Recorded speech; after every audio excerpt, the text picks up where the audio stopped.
మండలం పి రాయవరం కనకదుర్గ అమ్మవారి ఆలయంలో దసరా మహోత్సవాలు ఘనంగా నిర్వహించారు. ఈ సందర్భంగా జనసేన పార్టీ పిఠాపురం నియోజకవర్గ నాయకుడు మాదేపల్లి శ్రీనివాస్ ఆధ్వర్యంలో కనకదుర్గ అమ్మవారికి ప్రత్యేక పూజలు నిర్వహించారు. ఈ సందర్భంగా మహిళా భక్తులు బోనాల సంబరాలు నిర్వహించారు.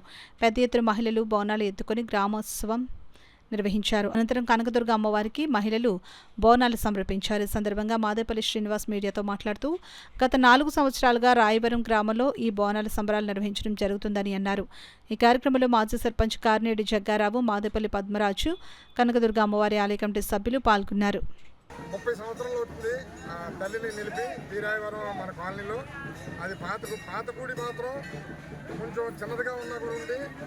కొత్తగా గుడి కట్టాలని ఒక ఖాళీ స్థలం కూడి ఆ ఖాళీ స్థలంలో అమ్మవారిని గుడి కొత్తగా కట్టాం. అత్యంత వైభవంగా తయారు చేసాం. గ్రామ ప్రజల సహకారంతో ఇదంతా జరిగింది. కాబట్టి బోనాల పండుగ అనేది గ్రామంలో సుఖ సంతోషాలతో అందరూ గ్రామ ప్రజలందరూ ఉండాలని చుట్టుపక్కల ఉన్న గ్రామాల నుంచి కూడా వచ్చిన బోనాల పండుగలో ఎత్తుకున్న వాళ్ళు అందరూ కూడా ఉన్నారు. కాబట్టి ప్రతి సంవత్సరం కూడా ఇంకా అత్యంత వైభవంగా జరగాలని మరి మా గ్రామ ప్రజలందరితో మేము కోరుకుంటున్నాం.